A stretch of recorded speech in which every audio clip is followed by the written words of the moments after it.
welcome to another episode of the Next Fix podcast. And we've got another comeback story. We've got Damian here. I briefly looked into his past, and he is one of us, right? He has managed to stack some days of sobriety under his belt. And as we always ask, Damian, as we always want to know, how did it look when things got dark for you, brother? When the shit hit the fan, how did you know? What was those circumstances like for you? Yeah, man. So, I didn't start out like, 12, 13 years old doing this. It hit me when I was about 18 or 19. Up until then, I had a pretty normal childhood. Baseball was my life, right? And 18 or 19 years old hit, and a close family member of ours had passed away. He died by suicide. And he was everybody loved this guy. And when it happened, I found out that I was the only one that he had told about this, right? So he would talk about it often. You knew before it was going to happen? Or are you saying, obviously people found out, but were you one of the first? How did that look? Like, how did you know about this?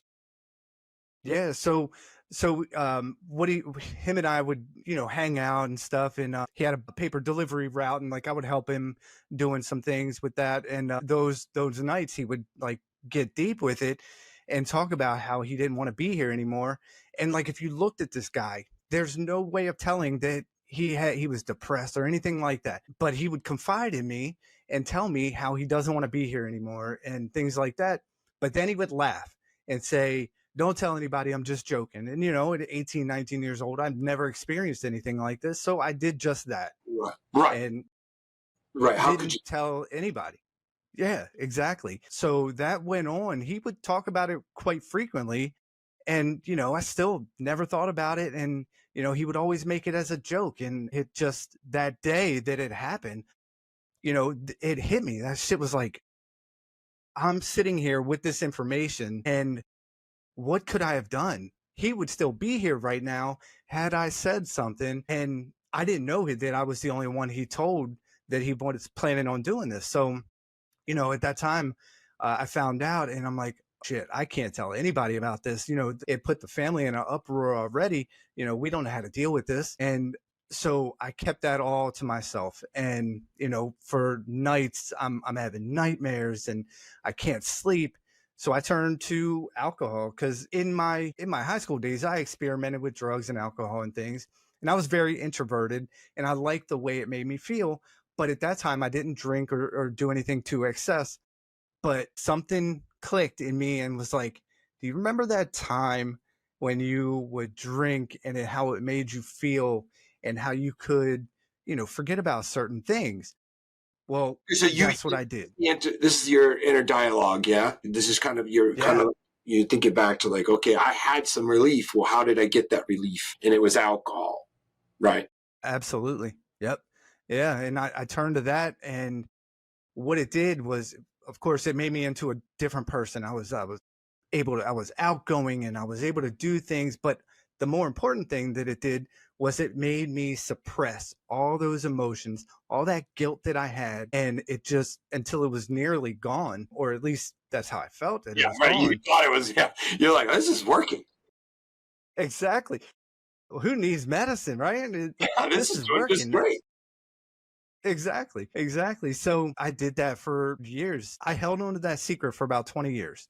In that 20-year span, I did my little stints in jail from DUIs and reckless, just being completely reckless, wrecking cars and driving with my kids in the car when I got older and I had kids, and just doing all that nonsense, When I got my DUI, it was back in early 2002, 2004. 6 months later, I get another one. 6 months to the day, I get my second one, and then I'm forced to go to the rehabs and treatments and do all this counseling and stuff. But after that, I had never gotten into trouble anymore. I've wrecked cars and I did things. I had close calls. I've been pulled over and, did other things, but I never got in trouble for it.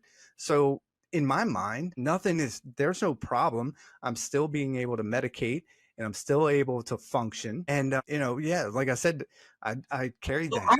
how did this? Sorry to interrupt you. How did this look Yeah, like though no. for you, man? Was it? Did you go to the? Were you hitting the bars? Because now you've said that you've got some children involved, and I imagine there's a woman, and so you've got this family, and so are you going to the bars, or are you just getting home and knocking back a 12-pack? Are you secretly like you got like a bottle of vodka in the car? Like how did this? How did that kind of how were you getting it done? Yeah, yeah, no, it started out with the bars. I was out in the open with it. I wasn't sneaking it. I would, but when it got to the point to where, going to the bars was too much. I was like, I don't feel like going to the bar. I can drink at home. So then it started at home. And then, getting into that world, now it's starting at work. Now it's me sneaking it. Now it's me drinking at work, getting off work, hitting the liquor store, drinking a 6-pack on the way home, Mm, get home, yeah. drink more, Mm, and wake up, pass out and wake up and do it all over again. And it was just, that's when it started to unravel. I started to lose myself. And the thing is that I had never lost anything materialistic. I still had a job. I had my car. mm. My wife, who is still my wife, I thought that I was secretly hiding it from her. Well, I mean, we were good. We never fought. I tried to fight, but she wouldn't want to fight. So I wasn't losing anything. I still had everything that I had prior to going in. So I'm like, I'm not doing anything wrong. So eventually, once work started catching on and my wife started catching on, then I'm hiding it from everybody. And, I'd go and go to the liquor store, and I started purchasing minis at this time Right. because it was easier to hide miniatures of vodka. And, it started off small, and then I'm, 3 or 4 sleeves, which is 10 little minis each. So it's like 40. I've never, yeah, So I'm drinking all of them. sleeves. And actually, I've never heard of that before, right? So you've just got all these, now, that sounds like a lot to keep track of. And being Mhm. a person that knows that, like, when you're hiding something, I mean, I'm imagining these things laying around, right? They got to be in the car rolling around. I mean, that kind of thing. Did your kids ever see them? Did you, like, what was happening with that? Like, it seems like a lot to try to sweep under the rug. Oh yeah, absolutely. So at the time, my daughter was in a car seat still, and it was in my back seat. So what I would do is when I'd get done, I'd twist the cap back on the empties and throw them in the car seat.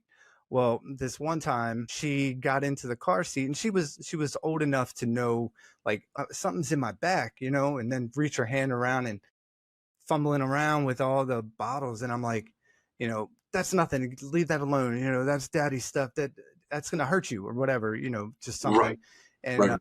she would stop. Not one time did I think, like, hey, she's starting to catch on, she's young enough, what are you doing with yourself, what is going on? Not to mention the fact that she's in the back seat while I'm driving around like this, you Yeah, know what I mean? and believe me, man, I'm not judging you in the least bit. And I mean, maybe somebody that's not super familiar could, and we both know it's a completely immoral thing to do, unethical thing. It's not right in any single way. But what I am saying to you is that I'm not necessarily judging you, even though it's quite awful, because your mind isn't there.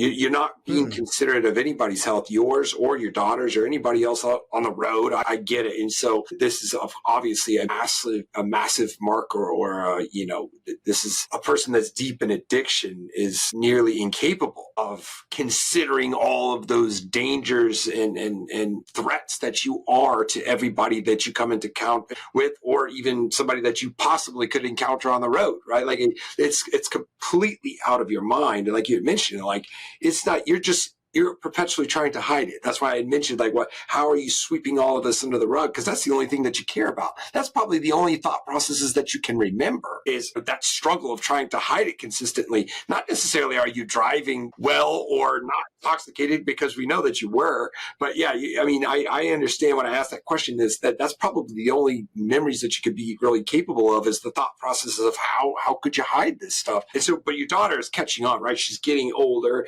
right? She probably is more aware than we really let on, right? Like she probably was quite aware of what exactly it was, even though you think that maybe she wasn't. But so there's obviously it's starting to spread and starting to become discoverable, right? All of these bottles and things like that. So how long did that go on for before you started wrecking the cars and things started to pile up on you as far as the legal concerns were? Yeah, so it was all in that 20-year span, and like it just randomly would happen. When I started hiding it is when it started catching up to me.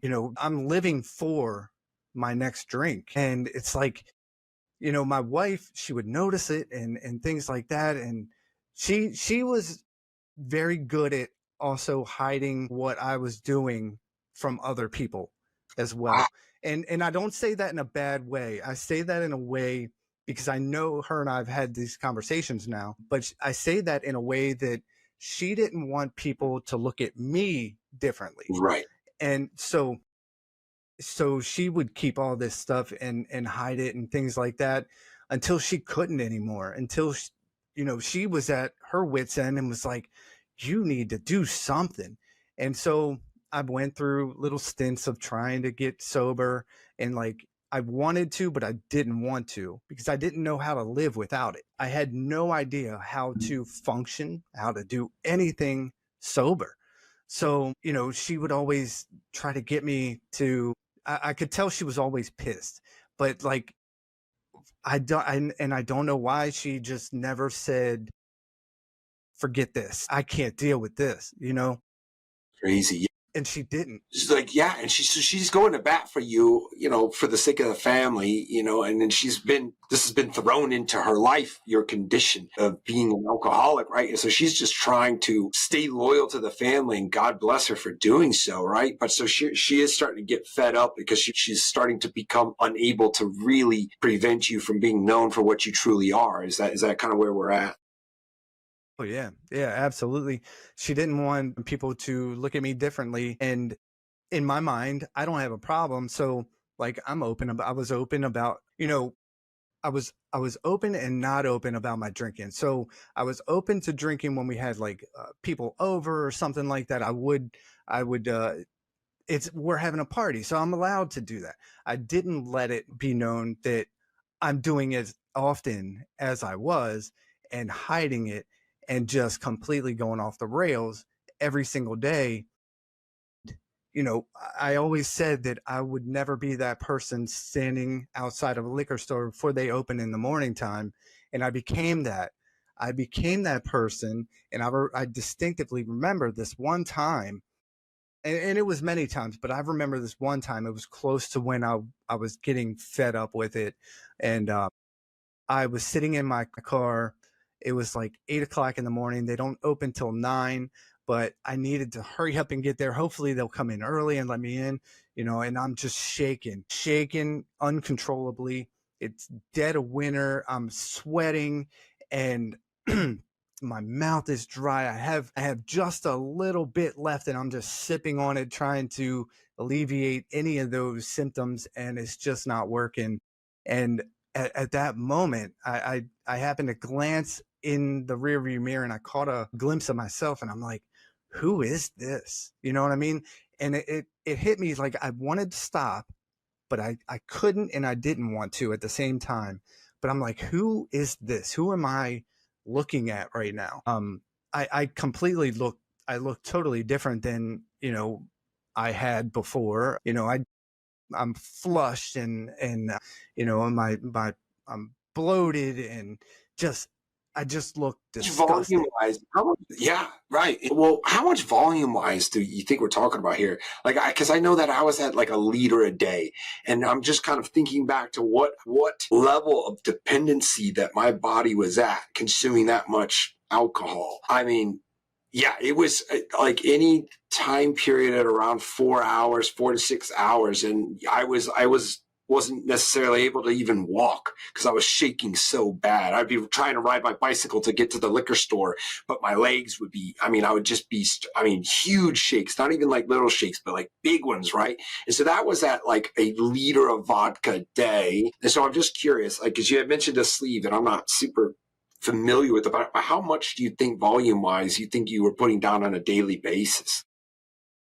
Oh, it's so hard to tell because I would drink that, plus I would get beer, and I would just anything I could get my hands on, whether it be whiskey or so it varied so much. I couldn't even I wouldn't even be able to tell you the amount. I just know that I never ran out, and if I did run out, I was very quick to be able to get it somehow. So And how was that? Like, what were you doing for work? Like, how the hell were you pulling off some type of a vocation, if you will? How were you? How was somebody still paying you? Like, what was it that you were doing? So I worked in the office. I was in IT at the time, and I worked in an office. And on my lunch break, I get 2 breaks and a lunch. So on my breaks and lunches, they were spread out so that I could go back out to my car and I could just slam some back and get me going to my next break, because the time between getting that drink and needing another one before to cure the symptoms was starting to dwindle. It started to get really close together. Right.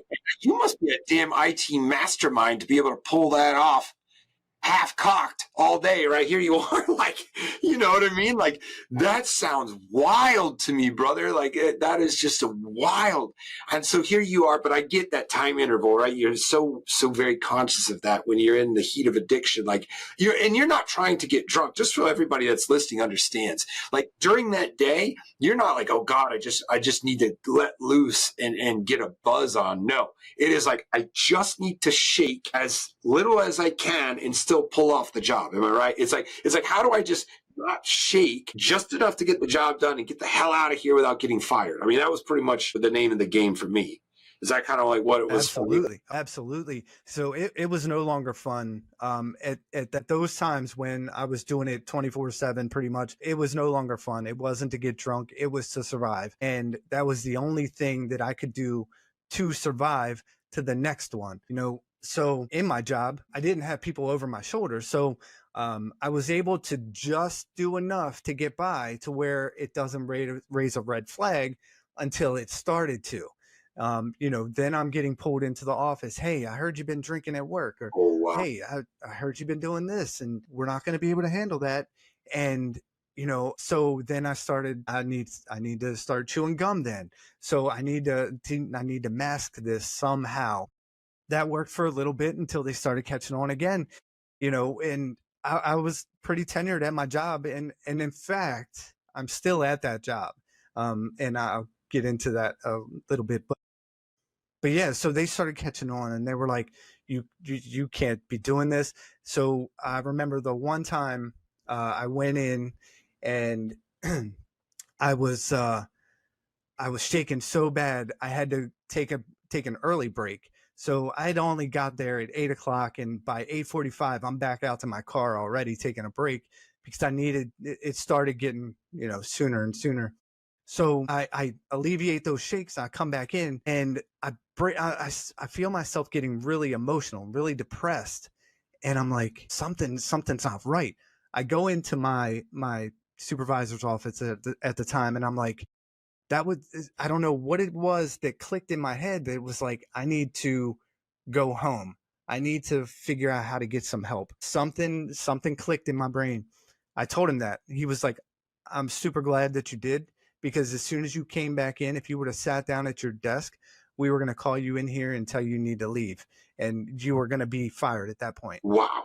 And Wow. Yeah. I'm like, holy crap. So we get on the phone, and I call a therapist. We have amazing mental health and addiction type benefits in my job. I got on the phone, scheduled me a therapist, went out on short-term disability, and I did good for about a week.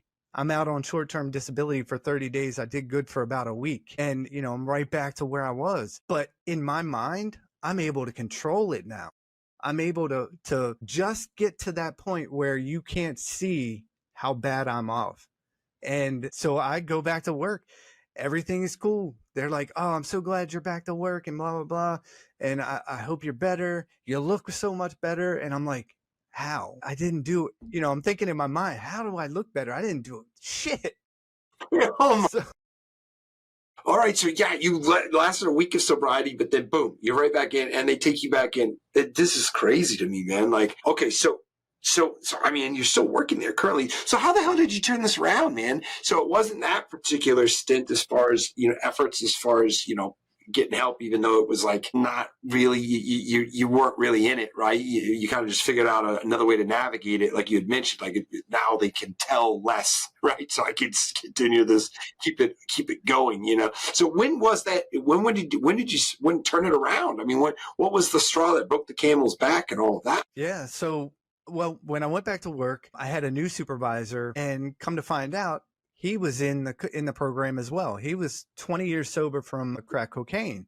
Okay. And he was now my supervisor. He knew my story and things like that. And, you know, I go back and I'm trying to pull the wool over his eyes, and he can see it, but he's giving me the benefit of the doubt. And I go, you know, a couple years after that, continuing to go down this road, and I get worse. Yeah. It was still about 2 or 3 years after that I was still I was back into addiction mode. And he had gone to a different job, and him and I stayed in contact. But now I knew he wasn't around I could do what I needed to do, because he could pinpoint, or he could pick out what's going on with me. Well, it was about 5 years ago, a little over 5 years ago, because my sobriety date is February 13th, 2020. Okay. So a little over 5 years ago, you know, I'm so deep into my addiction that I know I need help. I know something needs to happen for real this time, not like the other times that I tried to get sober. And so what I did, I saw no way out.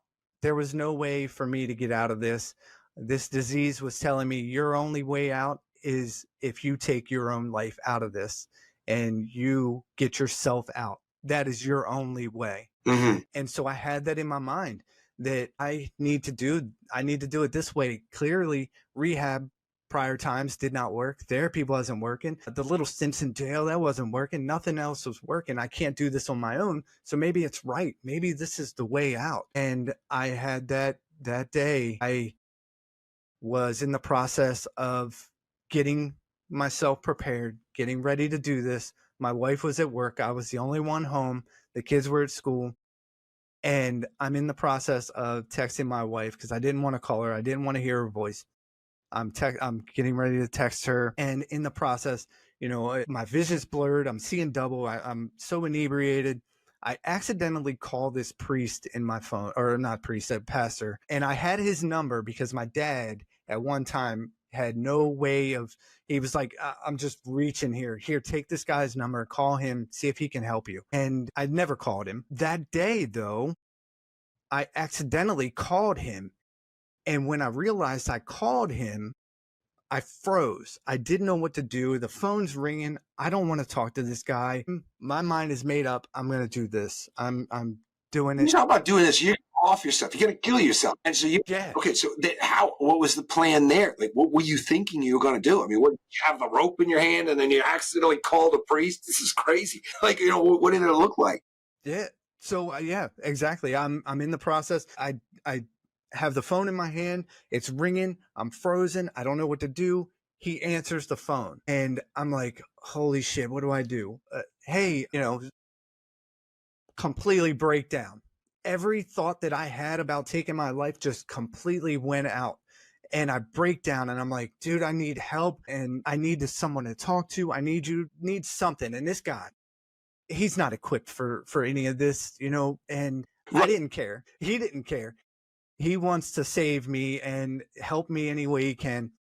He meets me at this coffee shop down the street from my house. And at that moment, I felt at ease. And he asked me, he was like, I want you to pray. And I had never prayed before in my life. And the only relationship I had with God was that I believe in him. That's it. That's it. I've never been to church, nothing like that. You know of him. You're like, I know God.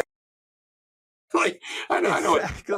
Exactly. So he asked me to pray, and I don't remember exactly what the prayer was, but I did it and it felt so good. And I'm like, what the hell? What am I what was I missing?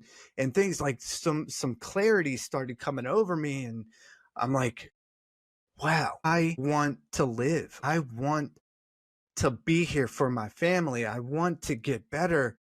And we leave that meeting that day, and I go home, and I still texted my wife. I told her she still needs to get the kids.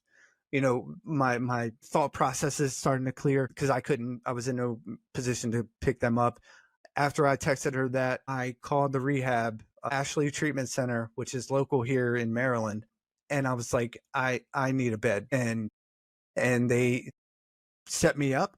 I got myself in there. It was a 5-day waiting period only because they said, if you need to detox, we'll take you today. And I was like, I ain't detoxing. So my old thinking started coming back into play. I'm not doing that. I don't want to go right now. I want to go, but not right now.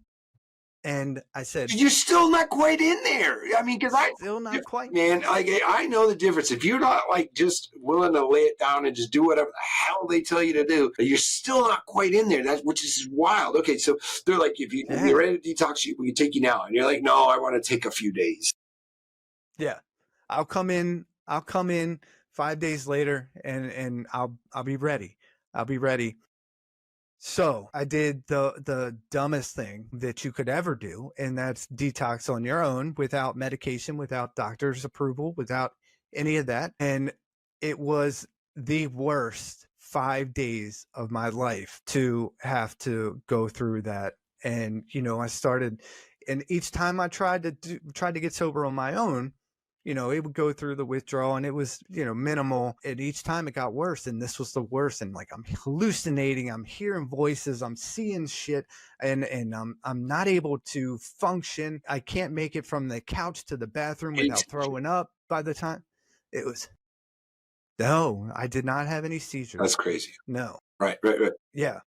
Well, that's a blessing. But yeah, you're straight on having hallucinations. Now, when I had my hallucinations, and there's a few bouts, and I knew that they kind of came on around the 48-hour mark. Around a couple of days, I would start to like really have some like full-on conversations with people that just weren't there. In fact, I went to a neighbor's house, and like I left a bunch of cash on their doorstep, having a full-on conversation with somebody about owing them money. And it was like a pleasant experience. And I left money there and like went back to my house. And I hadn't been drinking. Technically, my body wasn't filled with alcohol, but it was the withdrawals, which I can't stress enough. Like, alcohol withdrawals will and can kill you if they are bad enough. I mean, it is a fact. And there's very few withdrawals that are that severe. So like alcohol withdrawals on the level that you were on, right? It most certainly had the possibility of killing you. And so now my hallucinations, when they had gotten as bad as they had gotten, they ended up diagnosing me with schizophrenia. I was on schizophrenic medicine, Risperidone. I was on Risperidone to manage schizophrenia that I only had for the many times that I had gone through alcohol withdrawals. And that's how many times that had happened to me, is that they were like, it was enough to be like, oh, you're schizophrenic. And it was not the case. It was, not every time, but many times that I had tried to detox on my own, I was like, next thing you know, the cops are getting called on me, and I'm having all kinds of legitimate conversations in my mind with people that weren't there. And so here you are in this 5 days, you're detoxing, you're hallucinating. Now, who's watching over you? Is it your wife? Is it like, did you have that pastor? I mean, who all was involved? Because I imagine it took, probably a few people. It did. So my wife actually stayed with me that whole week. She asked her job to let her stay home. Didn't give any details, but she was able to stay home with me. That was traumatic for her too, seeing me. And there's nothing that she could do, but she just wanted to be there in case something were to happen and I died, had a seizure, I died, I needed medical attention. And she also wasn't equipped for this. And so like, she's just there trying to do whatever she can do to help me and make sure that I live to see the next day. And yeah, so it was bad. It was completely bad. And, I would be in and out of consciousness, or not consciousness, but in and out of sleep, or, and things like that. and she would have to keep making sure I'm still breathing and that stuff. But I couldn't imagine, and I know you said it before, and I'm going to say it again. And I definitely do not recommend detoxing on your own, not one bit. So you ended up in the rehab. You went to the rehab. And Yep, so I did. now it had been 5 years ago, and it was a few years after your previous bout with the rehab or, attempt at rehab. And so you go to it this particular point in time. And so this is the mark. This is from that point forward, you had maintained sobriety. I have, yeah. And when I went in there, because what's crazy too is on the way up to the rehab, my wife drove me, and at that moment on that drive, and it's only about a 25-minute drive from my house, in that moment, I'm starting to think, because by that time I had a full day of no symptoms, no withdrawal. I'm starting to feel normal again. And I had that instant thought, like, I beat this. I can do this on my own. And, I'm like, how the hell did I think that?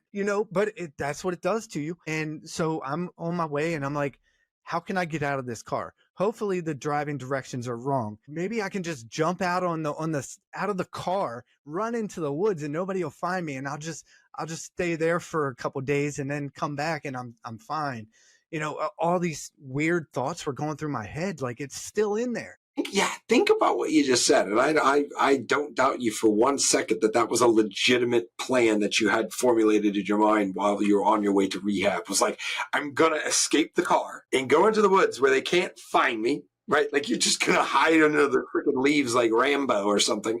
And then and then pop back out. Right? So you can maintain that sickness. So your brain does gymnastics, man. Your brain can do backflips. Your brain can do so many things. It can convince you of the least logical courses of action to be the best courses of action. My brain would convince me that not only do I need to go into the liquor store, but it is the best decision that I could make for all mankind to go into that liquor store, get a bottle of vodka as quickly as possible, go to the bathroom and drink half of it as quickly as possible so that I can do my part for humanity, right? Like, it was like my brain would just go down those narratives, man. It's just like, but like, as you're saying now, looking back, it's so ridiculous. But here you are, you made it to rehab, right? And so you went through it, right? Now, what else did you implement into your plan to kind of maintain sobriety? Because it's rarely just enough to go to that second bout at rehab or however many times that you actually ended up going. But like, what else did you implement to kind of find success? Yeah. So when I get to rehab, I know that it has to be this time. This legit has to be the end, especially with my thoughts, with my thought process prior to going in. And when I got there, something changed. I wanted to learn. I wanted to do this for real. And I stuck my nose in and I'm like, I'm head down. I'm listening. I'm paying attention. I'm writing things down. I'm doing the research. I'm doing what they asked me to do.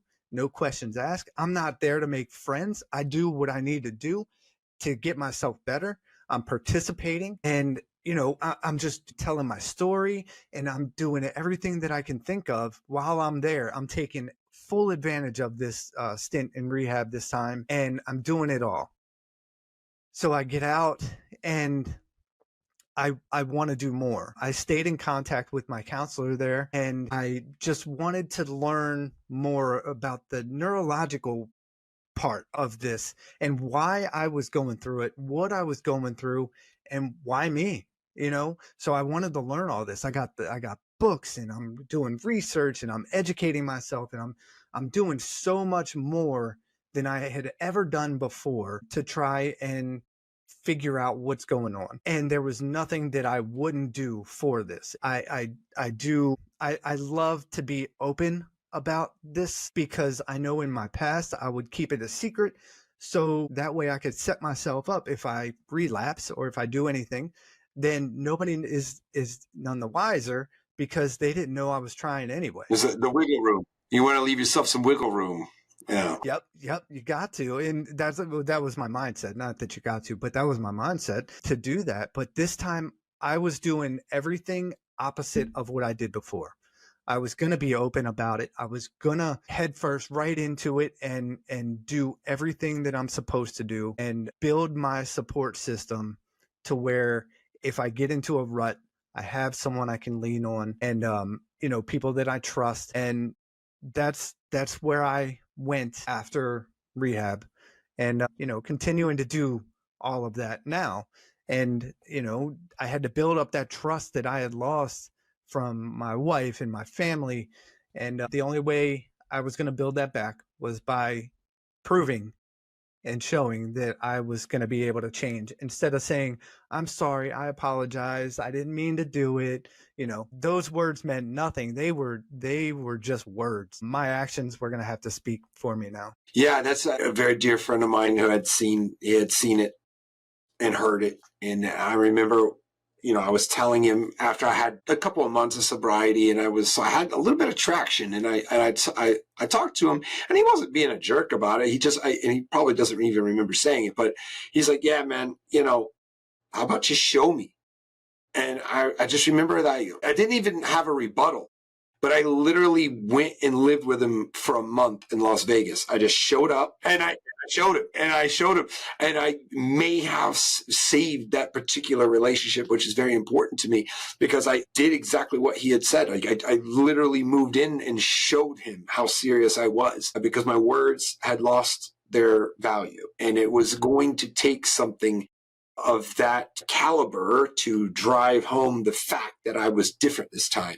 Because why would they believe you? Why would your wife, even though she seems like a saint for believing you as many times as she did, but why would they, right? And that's why they say, how do you know an alcoholic's lying? Well, their lips are moving. And so many of us have been in this boat where it's like you either have to stack a copious amount of sober days and say, well, it's been this long, do you believe me now? Or literally walk hand in hand, shoulder to shoulder with them so they can see that you're not sneaking around the corner and knocking back something in the bathroom. So, God bless you, man, really, for doing that work and stacking those sober days. Now, so you got out, and then clearly this has been about a little over 5 years, as you had mentioned, February of 2020. And so, what does it look like these days for you, man? I know that you have a book. I mean, what else is going on for you? How does life look like for Damian these days? Yeah, so I wanted to have my main goal is to spread awareness and help others because there are others like us, from experience as well. And I wanted to help as many people as I can. So I started a group at my church for mental health and addiction. It doesn't replace AA or NA or anything like that, but it's just another avenue. We meet every week and we just talk. Sometimes we just need to talk. I started that group 4 years ago. I wrote my book last April, Breaking the Silence. I speak at rehabs and doing these podcasts, and I have a partnership with our local sheriff's department and the detention center, and I go up there on a weekly basis and mentor inmates there who have drug and alcohol related offenses or just need help with that as well. So I'm just trying to put myself out there and just do whatever I can to help this community because we need all the support. And no matter who it is, no matter how much it is, and just letting others know that they're not alone. I struggled in silence so long that I isolated myself into thinking that nobody else is like me. I can't go and explain to them what's going on with me because they're going to judge me or shame me. There's nothing shameful. There's no judging. We all have stories, and it doesn't matter how you got there. It just matters how you get out. And we're never going to beat this. You need to think about that as well, that there's no finish line to this thing. So take your time, be patient. And as long as you win today, that's all that you have to worry about. You don't have to worry about tomorrow. Wait till that comes tomorrow. Worry about right now and today. Just like right now, I'm sitting here with you. I'm sober right now, and that's all that matters. Yeah. That's a win, brother. I mean, it's huge. And shrinking that time frame can, well, it's not just sobriety, even though it's so one day at a time is so applicable for somebody in recovery, but it really applies to every single thing in our lives. I mean, like if something is difficult, right, then shrink it down to a time frame that you can manage. Right. And so maybe it seems unbearable to put up with something for a year, but if you can shrink it down to the hour, I mean, almost always, right, you can get through that amount of time. And so this is how we overcome, is shrinking that time down to something that you can manage. That goes for our goals as well, right? And so breaking the silence, where can people find that? Is it on Amazon or do you have a website? I mean, what other resources do you have out there? I mean, for people that maybe aren't in your hometown, because it seems like people probably know you in your hometown, right? You're at the sheriff's office, at the church, probably getting around pretty well. But what else can somebody that's in Florida, right? How can I get a hold of you? How can somebody work with you? So yeah, we I have a Facebook page called Breaking the Silence. I'm also on Instagram, Breaking the Silence. My book is on Amazon and Walmart, Barnes and Noble, all major online retailers. I have an email. In fact, what I'm going to do is, I don't know if you have it yet, but I'll send you my link tree, and it has all the links, so you can get right to it, and you can reach out to me via email, and I'll respond that way, because it in my hometown, yeah, but like I'm well known and stuff like that. But not only should we do it I want to do it outside of that, because it's not just in my hometown that needs help, So anybody can contact me, and Well, what's the web? I'll be more than happy And I'm going to post the link tree. Don't worry about that. Like, I'm going to have that when I publish an episode and all that. I'm going to have links for your socials. Well, what is the website that, what is it? I don't have an actual website for Breaking the Silence. Sure. Got it. No problem. I'm gonna hook them up, Damian. I'm gonna have all that stuff outlined. But man, you are on the grind, brother. Right? Like, you are on the grind, and I think that is. Doesn't it feel good though? Right? Doesn't it feel good to maybe reach back to somebody that's a couple of rungs down the ladder, behind you? Absolutely, and just letting them know, like, this isn't your finish line. This is not your end. And trying to get them out of that. And I think it's so important too, if you've been there, to be able to pull them out, and that way you can relate to them. Yeah, I love it, man. All right, this has been another episode of The Next Fix. Guys, go get yourself a copy of Breaking the Silence. This is Damian. I really appreciate your time, brother. Until the next one, guys. Thanks, man.